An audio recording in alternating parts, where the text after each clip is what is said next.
Yo guys, how's it going? And welcome back to another video and another race reaction for the 2022 season. And today we're going to be talking about the Belgian Grand Prix, which actually happened yesterday. I'm actually recording this for a change on a Monday. So yeah, lots to get into. Once again, the championship I think is well and truly over. I don't really see how Ferrari are going to come back, and it looks like, Red Bull have either taken a step forward or Ferrari have got worse. So yeah, it's I think well and truly finished championship, but nevertheless, let's get into the reaction. So we will kick it off at the front then, and Red Bull and Max Verstappen wins from 14th on the grid. And I just had a feeling that I knew he would win. As soon as he was making his way up through the field, I was like, yeah, this is so over. And then by lap 12, I think he was leading already, and I was absolutely blown away. And the man is on a different level at the moment to the rest of the field, and you really can't knock it. You know, it's nothing to do with Ferrari this time. It's literally just Max and the car, and it's just incredible to witness. So fair play to Max Verstappen. Like I said, he's 98 points in front now of the championship. I think it's well and truly over. So yeah, it's a big shame because, you know, we always like to see championships go to the end. I mean, there's still, 8 races to go. Stuff still could happen. But for me, I just don't see how Ferrari are going to come back, especially after watching their pace throughout the entire Grand Prix. But yeah, Max Verstappen taking a dominant victory ahead of Sergio Perez, who looks pretty good this weekend as well. Obviously, there was talks of him, sort of dropping off at the sort of first half of the season.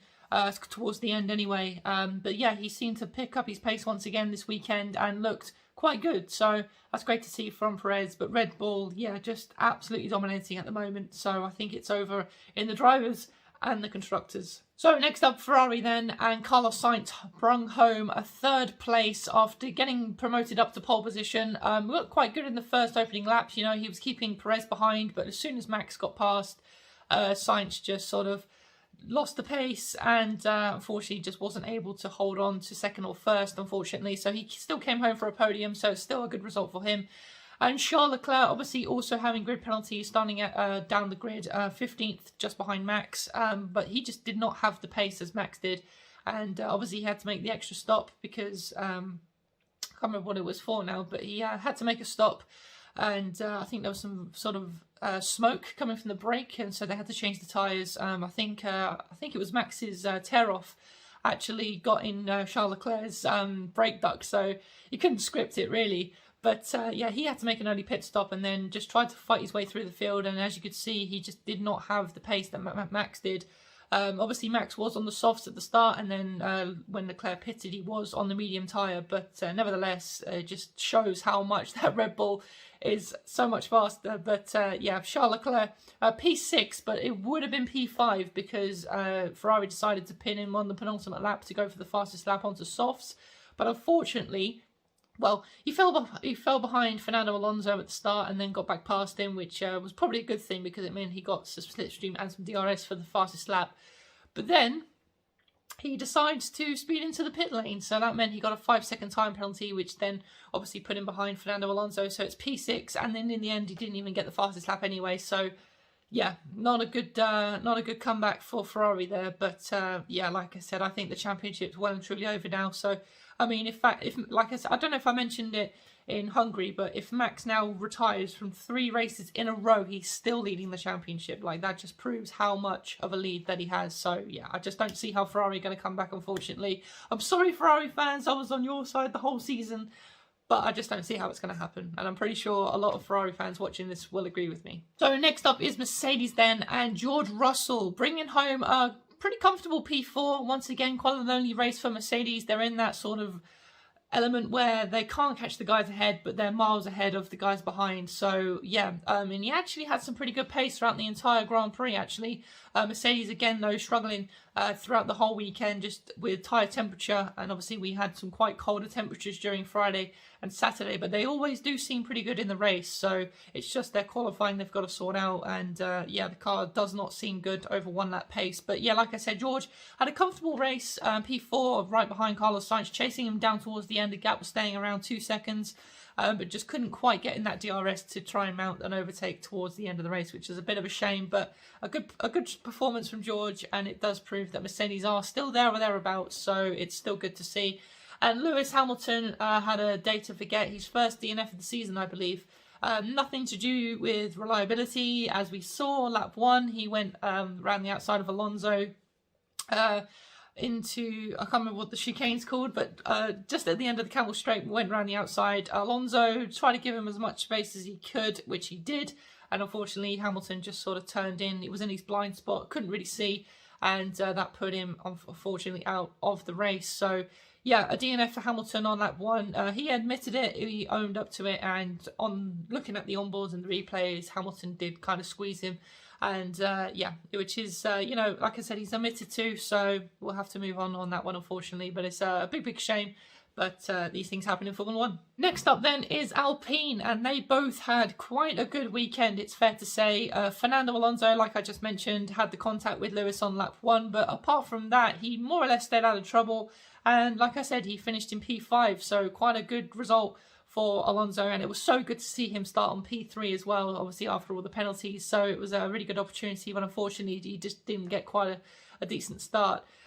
So I thought he was probably going to take the lead up towards the Camel Straight, but he didn't, unfortunately. But nevertheless, good points for Alpine. And Esteban Ocon, P7, making 2 double overtakes throughout the Grand Prix as well. And obviously, you know, there's all this talk about who's going to replace Alonso at Alpine after the whole Oscar Piastri situation, which I don't actually think I've spoken about yet. But yeah, that was crazy during the summer break. But obviously, yeah, there was all this talk about Ocon, if he is able to sort of lead a team. And I think he is. I think he's a very underrated driver. But again, it's whether or not he has that determined killer instinct, which I don't feel like he has. He's kind of a nicer guy, rather than like a Max Verstappen or someone like that. So, but nevertheless, great drive from him and a great result for Alpine. Another team that did really well and did benefit from the penalties, but, you know, it all depends how you finish. And they had some pretty good pace, and that is Aston Martin. Sebastian Vettel, P8, and was having some really good scraps throughout the field the entire Grand Prix. We saw loads of action from the Aston Martins, which just proved how much pace they did have. And, you know, Aston Martin this season are always that team that just have these one-off results where they're just scoring points and you just don't know how they got there. But this weekend you could really see that they were racy. Vettel, like I said, P8, and Stroll in P11. They did have a little bit of argy-bargy at the start where Vettel pushed Stroll off the track, so that lost Stroll a little bit of momentum and a few positions. But nevertheless, it was great to see them in that fight, and the midfield throughout the entire Grand Prix was pretty entertaining to watch, it has to be said. And then Stroll, P11, like I said, just missed out on the points, but no, it was a good result nevertheless, and I think Aston Martin will definitely take that. Next up is AlphaTauri then, and Pierre Gasly manages to get P9. I don't really know how. I feel like they were nowhere this weekend. They have really dropped off. Well, they haven't really been quick all season, really, but again, I just don't feel like I see anything of them. But Pierre Gasly P9, more points for AlphaTauri, which is certainly what they need this season. Danny P8 in the constructors as well at the moment, so they're going to have to get as many points as they can. Even Aston Martin are now starting to catch up to them.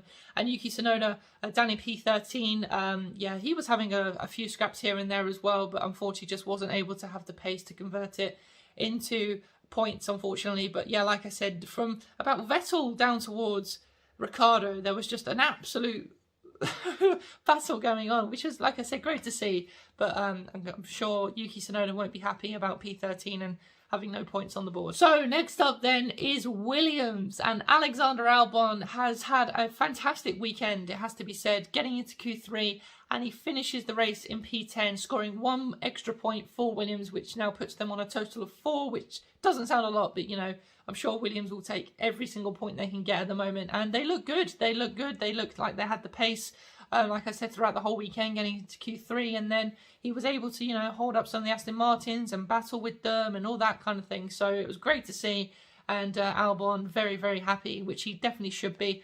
And Nicholas Latifi, unfortunately, has had a little spin, went into the gravel through that chicane that Hamilton and Alonso had their contact in, and yeah, just gone onto the gravel, completely spun the car around, which put him last, and then he also took out Valtteri Bottas, so I don't think Bottas was too pleased about that. But yeah, Nicholas finishing last of the runners, and yeah, not a good weekend for Latifi. Next up then is McLaren. I don't even really know where to start with McLaren, really. P12 for Norris and P15 for Ricciardo. Once again, Ricciardo just finding himself down the grid, just like in Hungary, where he was having a few fights here and there, looking on for some points, and then just ending up nowhere at the end of the race. So yeah, really disappointing for McLaren. I mean, again, they were in that scrap, with Vettel and the Aston Martins and the AlphaTauris, the Williams. But just unfortunately just wasn't able to convert it into points, and the pace of the McLaren looks like it's again got worse. So yeah, again, I think a lot of these tracks are a lot of track dependent, which is sort of what Haas's situation is at the moment, which we'll get on to a second. But yeah, McLaren, I don't know where we are at now with this season with McLaren. It's yeah, it's not good. And also Daniel Ricciardo leaving McLaren at the end of the season as well, which I think a lot of people saw coming. But what I found interesting was obviously it said he's going to be leaving McLaren, not retiring from Formula One. So I don't know if you want to announce his retirement later on or go to a different team, but to me that does sound like he's going to race for someone else, but it just depends who. Personally, I think it should be Alpine. And finally then, like I said, we'll talk about Haas, who were absolutely nowhere. I believe Mick Schumacher had the penalty just like the other guys. I think there was about 6 different drivers who had penalties, but yeah, just Haas, I didn't see anything of them the entire Grand Prix. So again, they are a team that does sort of, I think, depend on tracks. So I think they will go very well at the Dutch Grand Prix. I think they will go well at Singapore as well. So yeah, we've got to see what happens with them. But yeah, definitely a weekend to forget with them. Magnussen 15th and Mick Schumacher 17th. So yeah, a bad result for them. And sorry, finally, the last team we got to talk about is Alfa Romeo. So like I said, Bottas had the spin after Latifi went off. He sort of reacted, and Latifi was sort of blocking the whole entire track, so Bottas had to go onto the grass and then just lost it, and then went into the barrier and then was beached in the gravel, and unfortunately couldn't get out. So like I said, I'm sure he was not happy after that happened to him. And then Guan Yu Zhou, yeah, once again having a pretty good result. Again, having those battles with the McLarens, the Alpines, the AlphaTauris, the Aston Martins. So that was really good to see, but unfortunately, again, wasn't able to convert it into points. So yeah, not a great day for Alfa Romeo, but I'm sure, again, they'll come back strong for the Dutch Grand Prix. I just feel like they're going to come quite strong there as well. And there we go, guys. That is it for the race reaction for the Belgian Grand Prix. And like I said, it wasn't the most thrilling Grand Prix, considering it's Spa and all. I also saw a statement yesterday, I think it might have been before the race, that Spa is staying on the grid for one more season in 2023. So looking forward to that. We really can't lose the Belgian Grand Prix. I mean, like we have tracks like Abu Dhabi and they're going to still stay on the calendar rather than Spa. Like, it just doesn't make sense, but I'm glad it's staying on the calendar for one more year. But yeah, like I said, I think the championship's well and truly over. Let me know what you guys think, as always, in the comment section. DM me on Instagram, Facebook, whatever.